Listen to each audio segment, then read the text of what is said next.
Good morning students. पिछले class में हमने आपको पढ़ाया था एनिमल फाइबर्स में सीप फार्मिंग हम लोग पढ़ रहे थे। तो सीप फार्मिंग में आता है शेयरिंग एंड प्रोसेसिंग ऑफ ऊल। इसमें भी हमने पढ़ा दिया था कि क्या क्या प्रोसेस है। ऐसा नहीं है कि डायरेक्ट ऊल प्राप्त कर लिया जाता है, इसमें बहुत सारे स्टेप से आपको गुजरना होता है। तो पहला हमने पढ़ाया था शेयरिंग, दूसरा पढ़ाया था स्टोरिंग, और थर्ड पॉइंट इसमें आता है, ये दोनों प्रोसेस करने के बाद हम आते हैं सॉर्टिंग एंड ग्रेडिंग में। सॉर्टिंग का मतलब होता है कटाई छटाई, आप छांटते हो ना कुछ चीज को। ग्रेडिंग आप ग्रेड देते हो, किस क्वालिटी का है, कैसा है। तो आफ्टर स्टोरिंग के बाद यानी वॉश करने के बाद, साफ करने के बाद, कुछ ऊल गेट्स डैमेज। इसमें क्या होता है, कुछ डैमेज हो जाता है। द डैमेज और इंफीरियर ऊल, माने जो डैमेज है, इंफीरियर मींस जिसका क्वालिटी अच्छा ना हो, दबा हुआ कर सकते हैं, कम अच्छा होता है, वो इज केयरफुली रिमूव, उसको केयरफुली हटा लिया जाता है। यही प्रोसेस कहलाता है आपका सॉर्टिंग, है ना। और तब उसको ग्रेडिंग, ग्रेडिंग का मतलब मैंने बता दिया। ग्रेड मिलता है ना, अच्छे क्वालिटी का है क्या, मीडियम है, ना ज्यादा अच्छा ना ज्यादा कम। तो इस ग्रेडिंग में भी हम उसको ग्रेड करते हैं। The wool is also sorted according to the, और इसको जो सॉर्टिंग करते हैं कि कुछ होगा हमारे पास बेस होगा।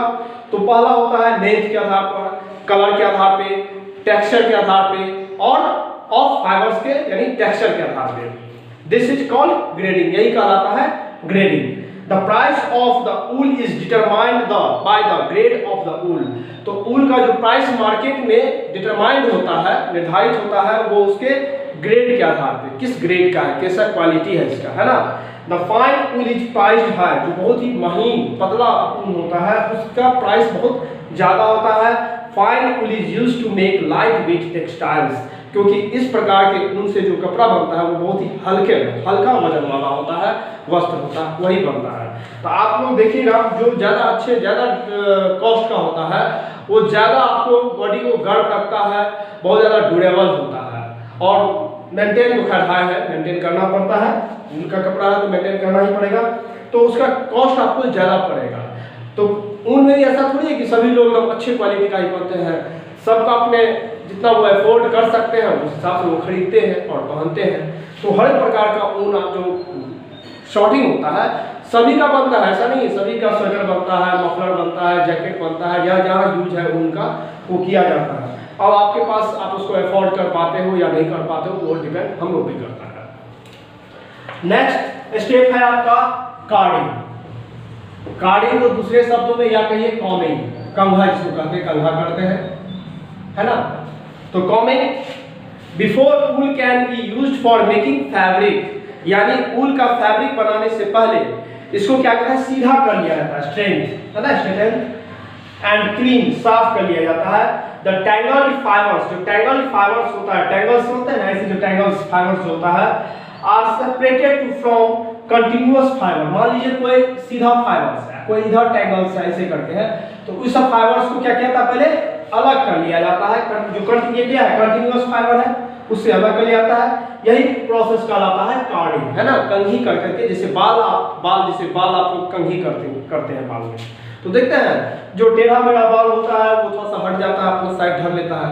पहले बाल को क्या करना, सीधा कर लेता है। इसी तरह पहले जो भी फाइबर्स है कंटिन्यूअस, जो एकदम सीधा है, उसको और अच्छी तरह से कंघा कर करके उसको सीधा कर दिया जाता है ना।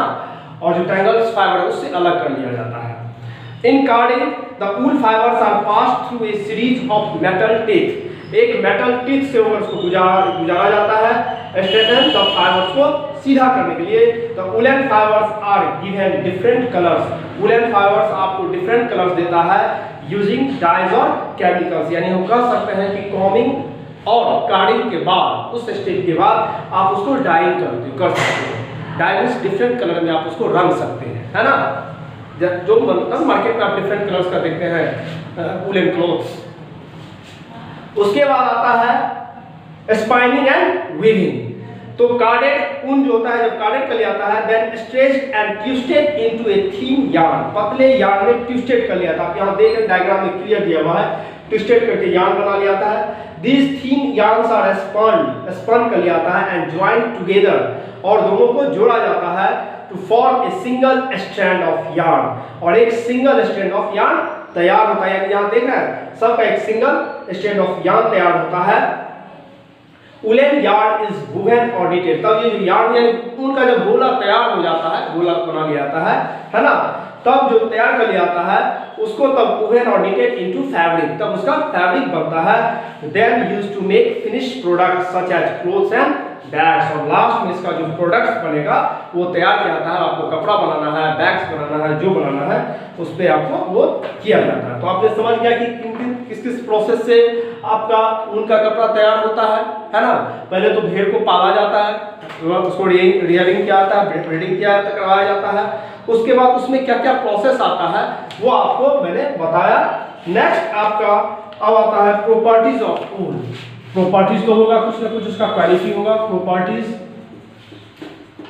ऑफ ऊल, ऊल का प्रॉपर्टीज क्या है, आज से आपके बुक में दिया हुआ है, टेबल बनाया गया है। पहला प्रॉपर्टी है आपका इसमें दिया हुआ ड्यूरेबिलिटी। ड्यूरेबिलिटी का मतलब होता है टिकाऊ, कितना टिकाऊ है, कितने दिनों तक चलेगा। इसका डिस्क्रिप्शन दिया हुआ है। ऊल इज ए हार्ड फाइबर, ये हार्ड फाइबर है that retains it's nice appearance for a long time. ये इसका जो अपीयरेंस है यानी जो दिखाई देता है वो लंबे समय तक ये बरकरार रहता है, यानी यही इसलिए हम कह सकते हैं ये ड्यूरेबल है। दूसरा है एब्जॉर्प्शन ऑफ मॉइस्चर, यानी मॉइस्चर को सोखने का क्या है इसमें।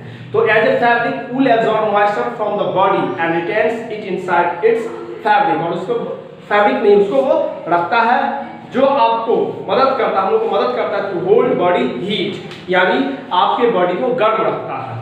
वूलन गारमेंट्स, गारमेंट्स का भी मतलब वस्त्र होता है, कपड़ा होता है। Also generate heat, heat generate करता है from the moisture absorb from the atmosphere. जो मॉइस्चर कहाँ से वो एब्जॉर्ब कर रहा है, एटमॉस्फेयर से एब्जॉर्ब कर रहा है ना, तो वो हीट जनरेट करता है। Dyeability, wool can be coloured with different types of dyes, ऐसा नहीं कि आप उसको डिफरेंट कलर में नहीं डाइज कर सकते हो, इसलिए डाइबिलिटी की योग्यता है इसमें।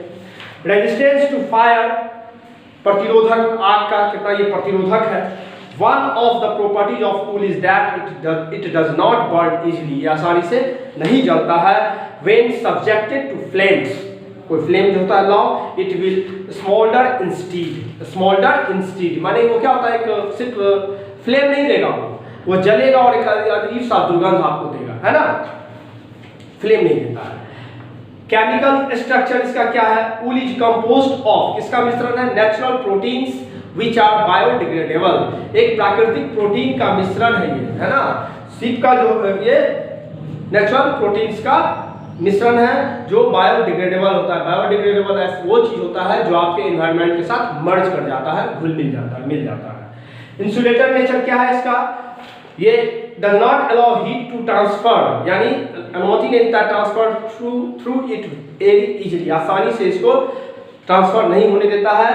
The tiny gaps present between the fibres, fibres के बीच में जो छोटा छोटा गैप होता है ना, वहां पे क्या होता है, एयर ट्रैप कर जाता है, फंस जाता है। Which heat up as the moisture, जैसे कि मॉइस्चर को करता है in the centre of the fibre, fibre के सेंटर में heats up making wool a perfect insulator, इसीलिए ऊल को एक परफेक्ट इंसुलेटर कहा जाता है। अब यहाँ पे आपके बुक में है quality of wool. Wool is judged bye, इसको जो जज करते हैं है ना, इसके क्वालिटी को, तो लेंथ के हिसाब से, डायमीटर, आप जानते हो डायमीटर क्या होता है, इलास्टिसिटी जानते हैं कितना स्ट्रेचेबल है वो, स्ट्रेंथ कितना मजबूत है, ड्यूरेबिलिटी कितना टिकाऊ है, कितना प्रभावशाली है, इफेक्टिवनेस कितना प्रभाव है एज एन इंसुलेटर के रूप में, है ना, यानी आपके बॉडी को कितना गर्म रख सकता है। And is ability to take up colouring dyes, और वो डिफरेंट कलर में डाइज हो पाता है या नहीं हो पाता है। तो ये सारा, क्योंकि देखिए स्वेटर आप कोई भी वूलन क्लॉथ खरीदते हैं तो मेन फोकस आपका क्या होता है कि नहीं मेरे बॉडी को ज्यादा गर्म रखे, है ना, कम कपड़ा में भी अगर मैं वो डाल लूँ तो मेरे बॉडी को ज्यादा गर्म रखे, तो आप उसी से उसकी क्वालिटी को आप क्या करते हैं, डिटरमाइन करते हैं या जजमेंट करते हैं, नहीं ये अच्छे क्वालिटी का स्वेटर है, वूलन क्लॉथ है। ये हर एक चीज में आएगा, मफलर में आएगा, ग्लोव्स में आएगा, जो भी लीजिएगा आपको वो जिस क्वालिटी, अच्छे क्वालिटी का लीजिएगा तो आपको वही सारा चीज मिलेगा आपको। अब इसका यूज क्या क्या है, यूज भी होगा कुछ, तो जैसा कि आप जानते भी होंगे ऊल को का use mainly sweater, shawl and that keep us warm in winter. इसका आपको ब्लैंकेट भी बनता है, अपहोल्स्ट्री, कारपेट्स, ये भी दरी भी बनता है। It is used in sound proofing, sound proofing यानी साउंड को एब्जॉर्ब बाहर नहीं जाने, एब्जॉर्बिंग का भी इसमें कैपेसिटी है, इसमें ऊल का यूज किया जाता है। ये 3 यूज आपको मैंने बता दिया, आपकी बुक में नहीं है ना। अब हम लोग नेक्स्ट पढ़ते हैं सिल्क। ये आपका क्या है, ये भी एनिमल फाइबर है, ये भी एनिमल फाइबर हम लोग पढ़ा, ये एनिमल फाइबर है तो नेचुरल फाइबर, लेकिन नेचुरल फाइबर में 2 हो जाता है, एक एनिमल से प्राप्त करते हैं और एक प्लांट से प्राप्त करते हैं। तो एनिमल से जो प्राप्त करते हैं हम पहले उसे पढ़ रहे हैं। तो एनिमल फाइबर में पहले हमने आपको पढ़ाया ऊल, है ना। ऊल जैसे सिल्क के अलावा बहुत सारे ऐसे जानवर हैं, है ना, जिसे हम ऊल प्राप्त करते हैं। लेकिन मैंने बताया था कि ज्यादातर ऊल का जो डिमांड फुलफिल होता है पूरी दुनिया में वो सिल्क से ही होता है ना। उसके बाद है सिल्क, एनिमल फाइबर है जो सिल्क वॉर्म से, तो ऑलरेडी आपको जानते बताने की कोई जरूरत नहीं है। सिल्क वॉर्म से एक प्रकार का किसी type of insects silk worm से प्राप्त किया जाता है। तो silk is an animal fibre obtain from the cocoons of silk worm. ये किससे, सिल्क वॉर्म के कॉकून से प्राप्त किया जाता है। कॉकून्स, सिल्क वॉर्म के कॉकून से प्राप्त किया जाता है। A large number of these cocoons are, ऐसा थोड़ी हल्का फुल्का, लार्ज नंबर होगा, are unwound carefully, unwound means बिना घाव, मेरे घाव में इंजरी नहीं रहता है, to make long threads, उसे लंबा थ्रेड्स बनाया जाता है, धागा बनाता है। These threads are spun together, तब इस थ्रेड्स को एक साथ स्पन किया जाता है, make them thicker, मोटा बनाया जाता है, and then woven to make silk। ये आपको बता रहा है शॉर्टली अभी, इसके बाद प्रोसेस इसमें भी है ना। Silk, raising silkworms for the production of raw silk is known as sericulture। यानी जब हम कह सकते हैं कि सिल्क वॉर्म का जब हम लार्ज पैमाने पे, लार्ज स्केल पे इसका फार्मिंग करते हैं, है ना, कह सकते हैं इसका भी हम लोग देखभाल करते हैं, पालते हैं, ब्रीडिंग करते हैं, है ना। तो ये जो कहलाता है सेरिकल्चर, क्या कहलाता है, ये सेरिकल्चर कहलाता है। अब सिल्क का भी कुछ हिस्ट्री है ना। तो सिल्क क्या है, बहुत ही वैल्यूएबल फैब्रिक है, that symbolise wealth and prosperity, जो किसको चिन्हित करता है, किसको सिंबलाइज करता है कि आपके पास कितना वेल्थ है और कितने आप समृद्ध हैं। यानी समृद्ध, प्रोस्पेरिटी मींस आप कितने धनी मनी के सेंस में कर सकते हैं, कितने कैपेबल हैं आप, है ना। इन अर्लियर टाइम्स, यानी पुराने समय में, है ना, use of silk was reserved only for Kings and monarchs. यानी उस टाइम में कह सकते हैं मध्यकालीन युग या उससे भी पहले के टाइम में, है ना, जब राजा महाराजाओं का जब टाइम था, उस टाइम वही लोग जो हाई प्रोफाइल कह सकते हैं, इसको हम वीआईपी पर्सन कह सकते हैं, उस टाइम तो वही वीआईपी पर्सन हुए, राजा महाराजा बादशाह, है ना, या उससे जो जुड़े हुए लोग थे, है ना, तो वो सब ही यूज किया करते थे इसका। द रोमन्स सोल्ड सिल्क, रोम देश जो है, for its weight in gold, है ना, गोल्ड के हिसाब से चलता था इसका खरीद बिक्री, सोना के हिसाब से चलता था।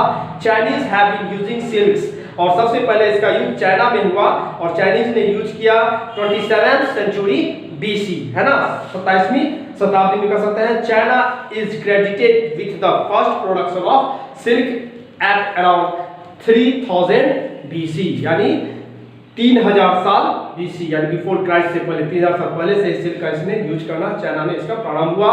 और चाइना ने इसको रियलाइज किया value of the beautiful material, ये बहुत ही ब्यूटीफुल मटेरियल है, they we are producing and kept it, इसने इसका प्रोडक्शन स्टार्ट किया और कई शताब्दियों तक, है ना, यानी कई शताब्दी आप देख रहे हैं, 30 सेंचुरी, है ना, 100 वर्ष का एक शताब्दी होता है, आपको पता ही होगा। इतने दिनों तक इसने इसको सीक्रेट रखा, प्राइवेसी रखा, गुप्त रखा, है ना, यानी दुनिया की नजर में इसको आने नहीं दिया।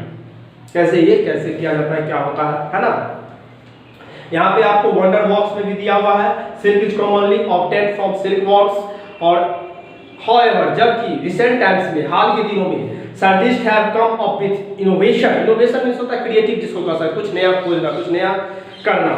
Silk is produced from spider से भी, है ना, spider silk is useful for the production of light weight April, April का मीनिंग आप देख लीजिएगा, है ना। अब आते हैं life cycle of silk, silk का कुछ लाइफ साइकिल है ना, जीवन चक्र होता है। तो पहले इसका जो होता है, सबसे पहले क्या होगा, एग आएगा, है ना, सबसे पहले इसका स्टेज क्या होगा, life cycle of silk worm, life cycle of silk worm. तो egg, it is the first stage, ये क्या है, पहला स्टेज है सिल्क वॉर्म का, के लाइफ का। फीमेल मॉथ होता है, female moth Lay's it's eggs during the summer, कब देता है, समर के टाइम में मॉथ होता है, फीमेल होता है, वो अंडा देती है। दे द एग्स हैचेड इन स्प्रिंग, और एग हैच कब होता है? स्प्रिंग सीजन में, है ना, बसंत ऋतु में। हैचिंग में सोचते हैं ना, क्रैक होता है। उसके बाद जो हैचिंग हो जाता है, हैचिंग के बाद क्या आता है? लार्वा। क्या निकलता है? Larva. Larva hatch eggs into larva, और जिसको हम कैटरपिलर भी बोलते हैं। क्या बोलते हैं? कैटरपिलर। आप उसको लार्वा कहिए